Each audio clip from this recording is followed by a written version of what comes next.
welcome to my YouTube channel, Naya the Cocoa Bean. I am Naya, and this is episode 2 of my series called A Young Wife's Journey, where I pretty much share everything that I have been learning as a wife. And I also have been talking about what it's been like to be in my very first relationship, which led to marriage. Obviously, you see the title of this video. There is one specific thing that I did, and I happened to meet my husband 3 months after doing this thing. So I'm gonna go ahead and share that with you guys. I do want to also shout out to Tally or Tolly. I'm not sure how you pronounce it, but her comment, it was actually reminded me that I even did this. So big shout out and thank you to her. Just to set some expectations, although I met my husband 3 months after doing this, please do not expect the same thing for yourself. Everyone's journey looks different. It could be sooner, it could be longer. Regardless, it's in preparation of your husband. So please be clear on that. Okay, so let's not even waste any time. Big reveal. Drum roll, please. I made a list. I made a list and I have it right here. So that's what I'm going to be looking at. I had to transfer from, I used to be team Android and now I'm iPhone. So I had to transfer it over and it's like in a file or whatever. But yeah, I have my list. I'm going to actually share with you guys what I wrote on the list. I wrote about 15 things on the list. So I'm just going to go through some of them pretty quickly, but I do want to just emphasize on certain points. So we will stop and talk about specific things throughout the way. Overall, I made a list of the qualities that I wanted in my husband. And because I did this, I was actually able to recognize him once we met 3 months later. So let's get into what I put on my list. This is how I started it. My soulmate is loyal. He always sticks up for me and defends me when needed. This is super important. If you don't have important. If you don't have a loyal man, what relationship is there? I put respectful. He treats me like a queen and would never do anything to harm or disrespect me. I need someone who would treat me with respect as I treat him with respect. So that was huge. I put loving. He always showers me with love and affection, like cuddles in bed. I am a very affectionate person, at least I like to think so. I'm pretty sure I'm affectionate. So I wanted to make sure my man was also the same, because I didn't want someone who would be like, no, that's not my love language. I don't want kisses and cuddles and all that.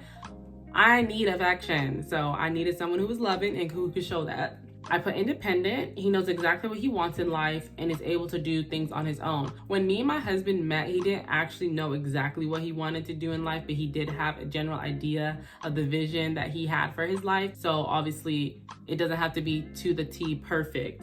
And I wanted someone who was independent because I didn't want a man that I had to tell to do every little thing or kind of like hand feed him things to do. I was not interested in that, so that's why I put independent. I put outgoing. He loves to communicate just as much as I do. Going out and meeting people is enjoyable for him. Uplifting. He always says positive.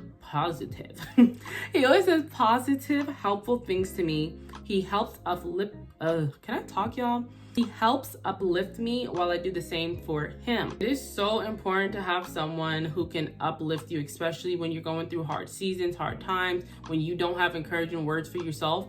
If they don't have encouraging words for you, it's going to send you even deeper and deeper and deeper. Like, I've been through so many seasons in my relationship as a person, and not once has my husband ever like disrespected me for it, made me feel less than or unworthy. So uplifting is a must.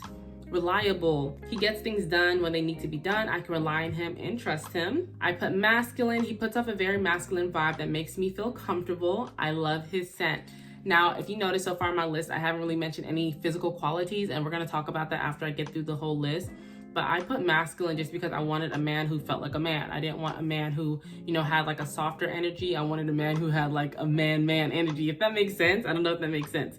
I also put handsome. He is super attractive in my eyes. Hand sculpted. I put ham sculpted. Ham. It ain't even Thanksgiving yet. I put hand sculpted by God himself and made perfectly for me. He's glowing. His smile captivates me. Now this is key.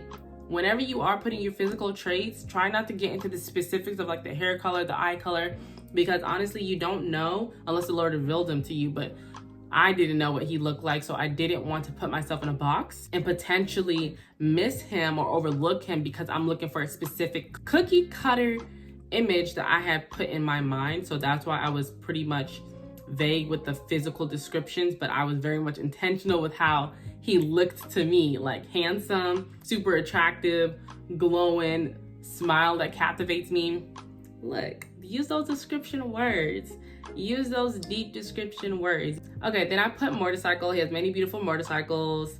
He's eager to teach me about them. I put genuine. He is always sincere with me. He doesn't hold back genuine criticism or praise that benefits me. I feel like there's such a thin line between criticism that is actually helpful compared to just like hateful words. If you know I'm doing something wrong, please don't come to me and badger me about it. Like, that's not gonna help me. Like, my husband, the way he comes to me is in such a positive and subtle way. Because what he'll do most of the time is he'll bring it up to me, and then if I don't receive it, he'll just be like, okay, he kind of back off, and then eventually I come around anyway. So he does his like criticisms in a very loving way to where I don't feel hurt by his words. I also put open-minded and accepting. He doesn't judge me. He makes me feel so comfortable that we could talk about everything and anything. If I can't talk to you about things that, you know, are burdening me or things that I generally just want your opinion on without feeling like you about to tussle with me or make me feel like disgraceful or whatever you may want to call it, it ain't gonna work. I was like, I need a man who's accepting, who's not gonna judge me. Nobody wants to feel judged in their relationship. Like, the world already does that enough. I put, during this time, so I did put tall. He's around 6'2", 6'3", perfect since I'm also tall. I'm only 5'9". I've always felt like super tall my entire life. I don't know why. Like, I know there's women taller than me, but for some reason I always felt like a giant. I never feel too tall around him, even in my heels. Now, let me just say this. My husband, he did not have motorcycles when we met. He still doesn't. And he is not 6'2". My husband's like, what, 5'9"? No, he's not 5'9". He's 5'10" or 5'11". Like, we're not that far apart in height. But had I been fixated on his height, I would have missed him. I would have overlooked him. So this is why I'm saying don't put an emphasis on so much of the physical aspects. Focus more on the qualities you want in your man, how he makes you feel. What does he do for you? What is his goals in life? You know, just things that actually align with your vision for your long-term goals in life. I also put confident. He is strong-willed and has unwavering confidence in himself. I love this aspect about him because I am also confident. It's very attractive and helpful. So just to let you know, during this time, I was not confident in myself, but I was speaking things that are not as though they are. So that's why I put that in there. The last thing that I wrote is that he loves children. He has a love for children, just like I do. I love the way his face lights up whenever we talk about having kids and adopting. So if any of my girlies here play Sims, that was my go-to game. I would always have big families, and I always end up adopting kids in there.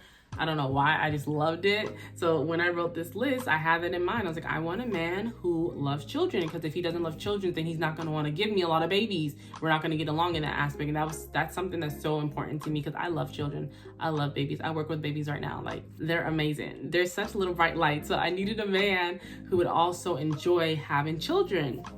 The very last thing that I wrote on the list, it wasn't even necessarily pertaining to him, but I wrote, I intend this or something better for the highest good of all involved.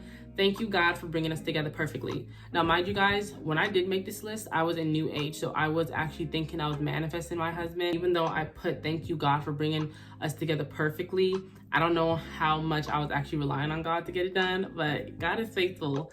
Even though I hadn't completely given my life to Christ at that time, he still honored my request and brought to me my husband. Just be sure that you give the Lord space to work. Don't be so consumed with what you want, especially, ladies, especially physically, okay? Not saying you should not be attracted to your man. You absolutely 100% should have physical attraction to your man.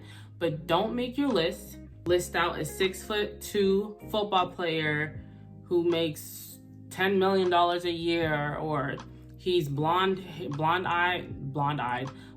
blue-eyed, and surfs and makes whatever, 10,000, whatever it may be.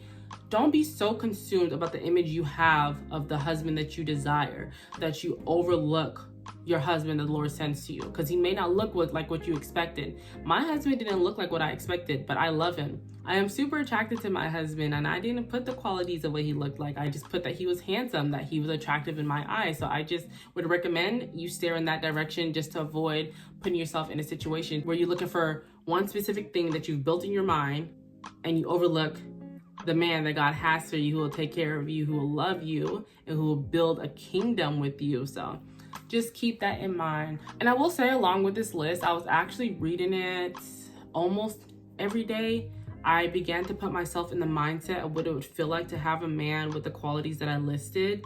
specifically like what I put he was loving, when I would go to bed, I would actually picture what it would feel like to have someone holding me at night. So I didn't just write the list and forget about it. I actually wrote it and would look back on it and see how I could go ahead and begin to envision it being in my life already. When I made this list, I hadn't ever been in a relationship before. My husband now is my first boyfriend, so you don't necessarily even need to have a bunch of experience or have gone through a bunch of things, you know, to know what you want. And even if you have been in multiple relationships and maybe you're not really sure what you want yet, that's okay. Creating this list causes you to stop, really think about it, really ponder on it, meditate on it, really envision what your life would look like with a man like this. So whether you're fresh into the dating pool like I was, or you are more matured into it, you've been in and out of it, whatever it may be, this is still a great thing to do to make sure you're intentional about who you're allowing into your life and for you to be able to recognize your man when he does come to you. But if you guys have any questions, please let me know down below. If you need any advice with anything, I will do my best to help. Do my best to help based on my experience and what the Lord has taught me. Also, if you have any video recommendations that you would like me to do, please leave those down below. But please be sure to like, share, and subscribe. I love you, but the Lord loves you more. So I'll see you next time. Bye.